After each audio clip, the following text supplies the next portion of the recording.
Hello children, আমরা এখন আছি বাংলা ক্লাসে। তোমরা বাংলা ক্লাসে পড়ছিলে নন্দলাল বলে একটা কবিতা, নিশ্চয়ই মনে আছে। তা নন্দলাল কবিতাটি আমি বুঝিয়ে দিয়েছি এবং কবিতার ব্যাক এক্সারসাইজের যে এমসিকিউ ধরনের প্রশ্নাবলী রয়েছে সেগুলো কিন্তু করিয়ে দিয়েছি। এরপর আমি তোমাদের নন্দলাল কবিতা থেকে কিছু প্রশ্ন আলোচনা সেগুলো মোটামুটিভাবে করিয়ে দিয়েছি। আজকে আমি তোমাদের একটা নতুন কবিতা পড়াবো।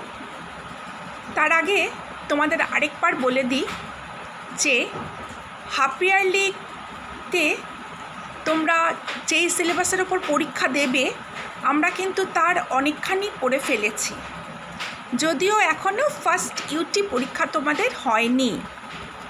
ফার্স্ট ইউটিতে আমি তোমাদের একটা গল্প রেখেছি, সেটি হচ্ছে শ্রমের মূল্য। ফার্স্ট ইউটিতে শুধু একটা গল্প আছে, তার নাম হচ্ছে শ্রমের মূল্য। এরপর তোমরা মন্বন্তর পড়েছ এবং নন্দলালও পড়েছ। হাফ ইয়ারলিতে তোমাদের দুটো কবিতা এবং দুটো গল্প আছে। গল্প দুটি হচ্ছে, একটা হচ্ছে শ্রমের মূল্য, যেরকম ফার্স্ট ইউটিতে পড়েছ সেটি হাফ ইয়ারলিতে থাকবে। আরেকটি হচ্ছে মন্বন্তর, সেটাও তোমরা অলরেডি পড়ে ফেলেছ। এবং এরপর যেটি থাকবে সেটি দুটি কবিতা থাকবে। তার মধ্যে একটা কবিতা হচ্ছে নন্দলাল কবিতাটি তোমরা পড়েছ, আর এরপর যে কবিতাটি পড়বে সেটির নাম হচ্ছে বৃষ্টি। আজকে আমি তোমাদের এই বৃষ্টি কবিতাটি পড়াবো। তার আগে আরেকবার বলে দিই যে নন্দলাল আমরা যখন পড়েছি তখন নন্দলাল পুরো কবিতাটা আলোচনা করেছি এবং তার সঙ্গে আমরা কিছু প্রশ্নাবলীও কিন্তু আলোচনা করেছি। আজকে আমি আরেকবার তোমাদের দুই একটা প্রশ্নাবলী একটু আলোচনা করে সরাসরি চলে যাব বৃষ্টি নামক কবিতাতে। আচ্ছা, নন্দলাল যখন নাকি আমরা পড়ব যখন প্রশ্নের উত্তর আমরা পড়ব নন্দলালের, তার মধ্যে আমরা একটা জিনিস দেখছি যে নন্দলালে তোমাদের প্রত্যেকের কাছে নিশ্চয়ই বইটা আছে, সেই বইতে তোমরা দেখলে বুঝতে পারবে একটা আছে ব্যাক এক্সারসাইজে শূন্যস্থান পূরণ করো, আরেকটা আছে গদ্যরূপ লেখো। এখন শূন্যস্থান পূরণ করো এটা পড়ার জন্য বা এটা পারার জন্য তোমাদের যেটা দরকার সেটা হচ্ছে ভীষণ ভালোভাবে কবিতাটা পড়া। মানে কবিতা মুখস্থ ক্লাস 7-এ আসে না এটা যেমন ঠিক, প্লাস সাইড বাই সাইড কবিতাটা প্রায় মুখস্থর মতোই কিন্তু করতে হবে, না হলে এই শূন্যস্থান পূরণ যেরকম থাকে না এই ব্যাপারগুলো কিন্তু লেখা যাবে না কবিতাটা খুব ভালোভাবে না পড়লে। তাহলে চলো আমরা একটু শূন্যস্থান পূরণটা একটু দেখে দিই। শূন্যস্থান পূরণের 1 নম্বরে কি আছে? আমি না করলে কে করিবে আর ড্যাশ এই দেশ। তাহলে কি হবে? আমি না করলে কে করিবে আর উদ্ধার এই দেশ। আমি না করলে কে করিবে আর উদ্ধার এই দেশ। নন্দর ভাই ড্যাশ মরে দেখিবে তাহারে কেবা। নন্দর ভাই কিসে মরেছিল মনে আছে নিশ্চয়ই? কলেরায় মরে। নন্দর ভাই কলেরায় মরে দেখিবে তাহারে কেবা হচ্ছে তাহলে 2 নম্বর। 3 নম্বর হলো নন্দ একদা হঠাৎ একটা ড্যাশ করিল বাহির। কি করিল বাহির? কাগজ করিল বাহির। নন্দ হঠাৎ একদা একটা কাগজ করিল বাহির। 4 নম্বর দেখো, লেখে যত তার ড্যাশ ঘুমায় খায় তার 10 গুণ।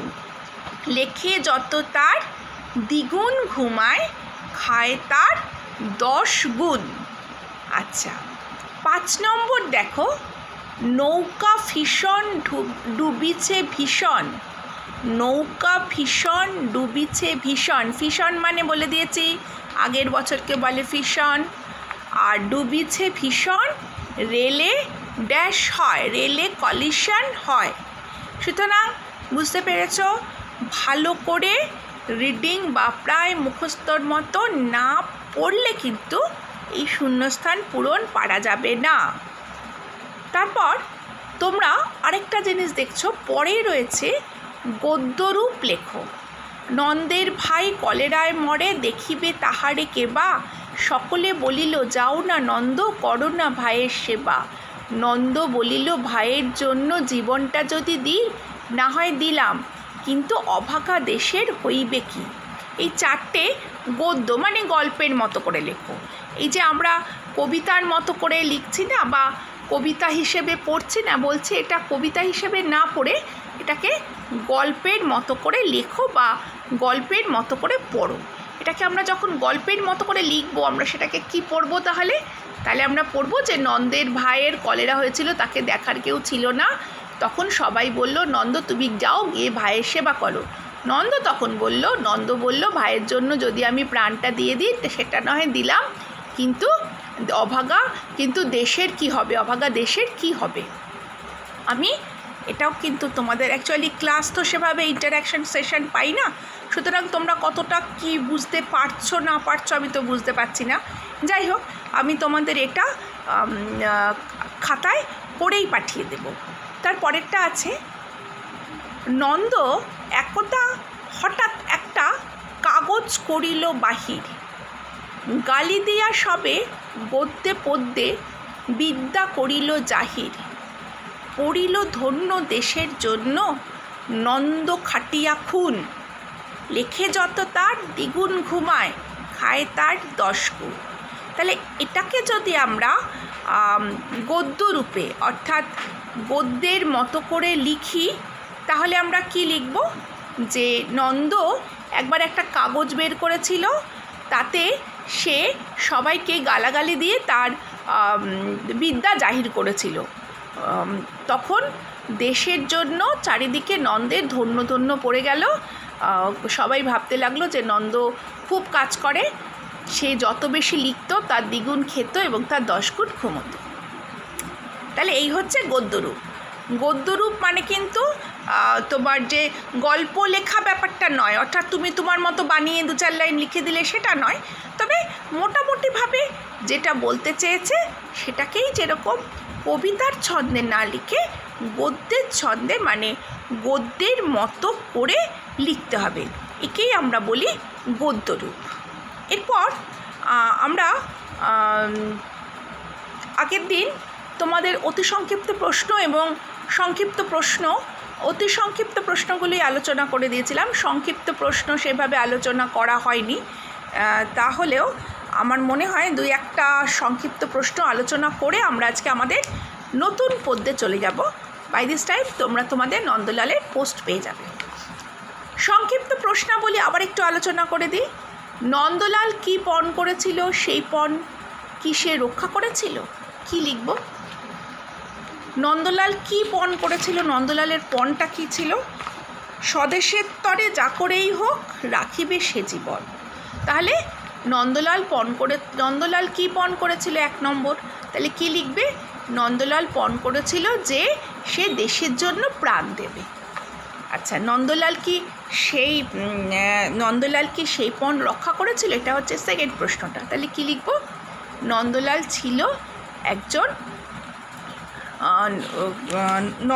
ছিল একজন বাক সর্বস্ব দেশপ্রেমিক, সুতরাং দেশের জন্য পণ রক্ষা করার কোনো ইচ্ছেই তার ছিল না, বা দেশের জন্য পণ রক্ষা করাটা পুরোটাই তার ছিল লোক দেখানো।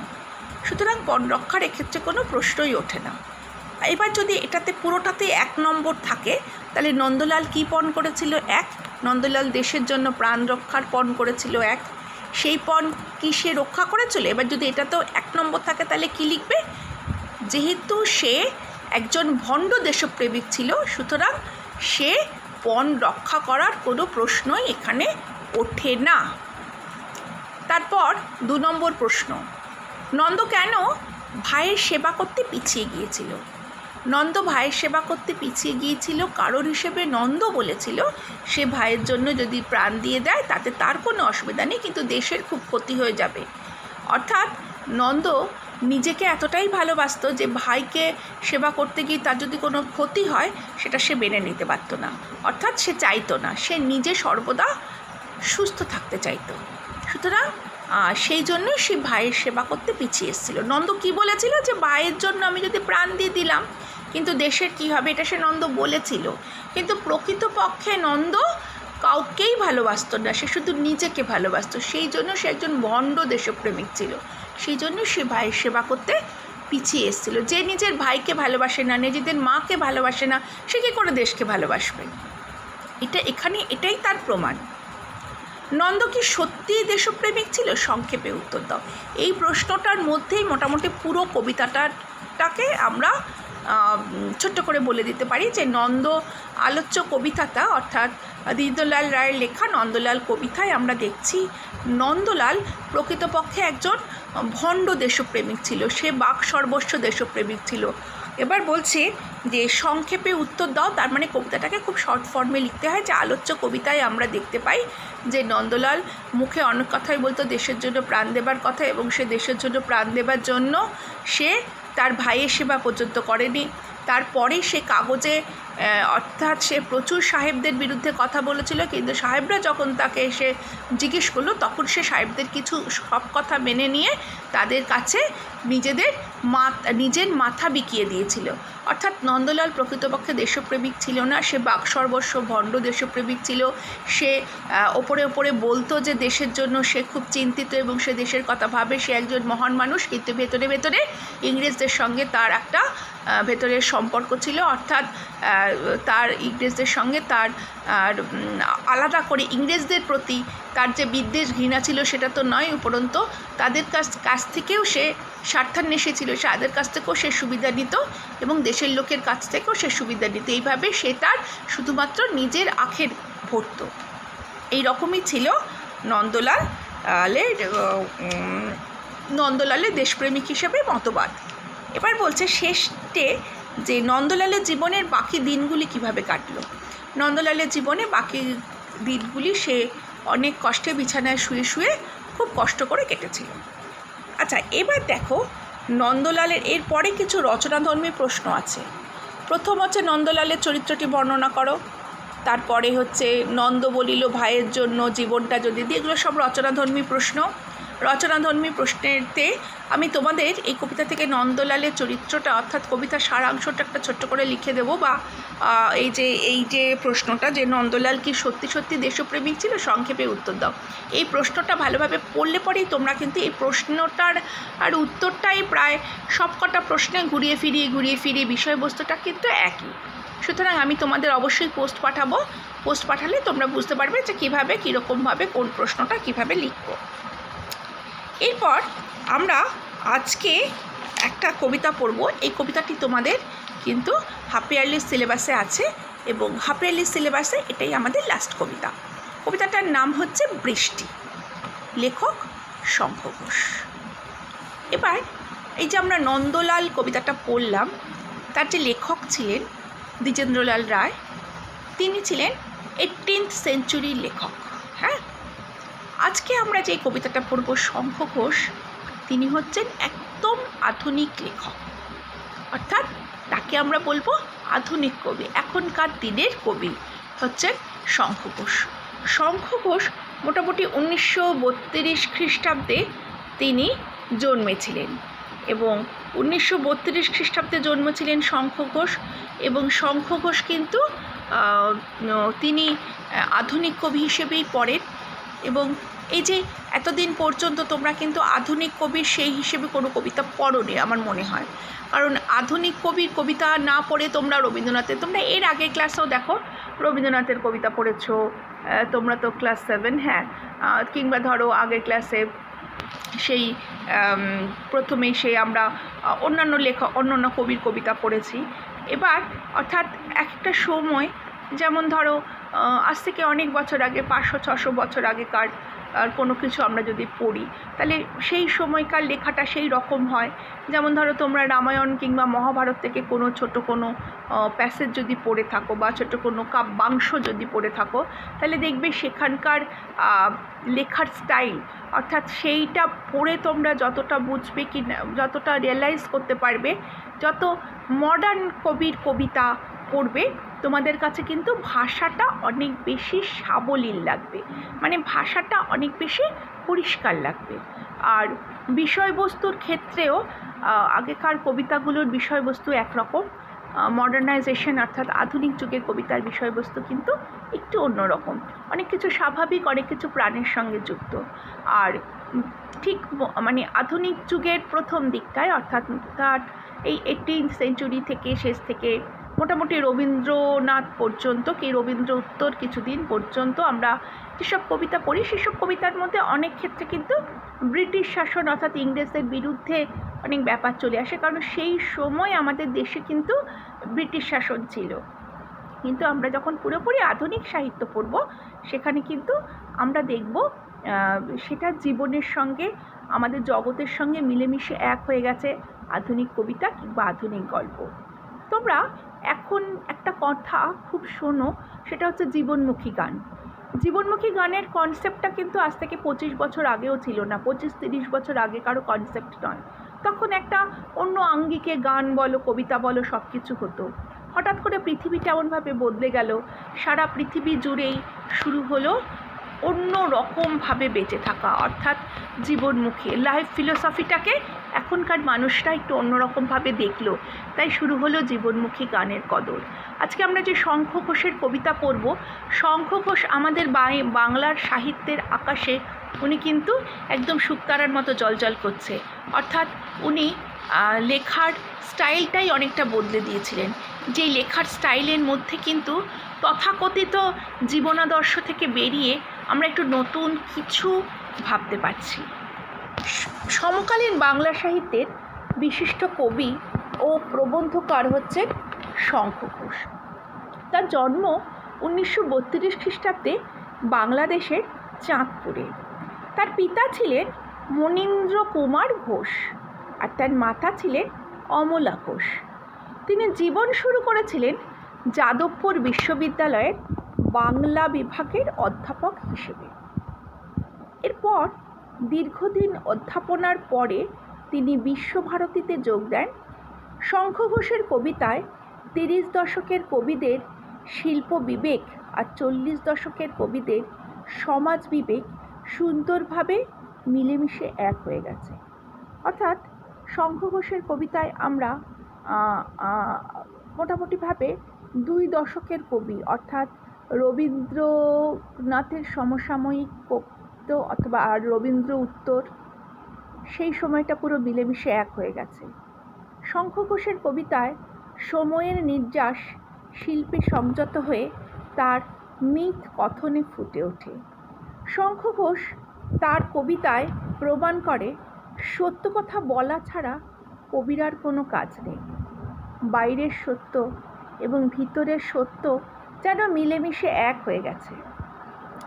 কবি শঙ্খ ঘোষ তার সাহিত্য সাধনার জন্য সাহিত্য একাডেমি পুরস্কার পেয়েছেন, রবীন্দ্র একাডেমি পুরস্কার পেয়েছেন, কুমারান আবাসন পুরস্কার পেয়েছেন, কবির সম্মান প্রভৃতি পুরস্কারে পুরস্কৃত হয়েছে।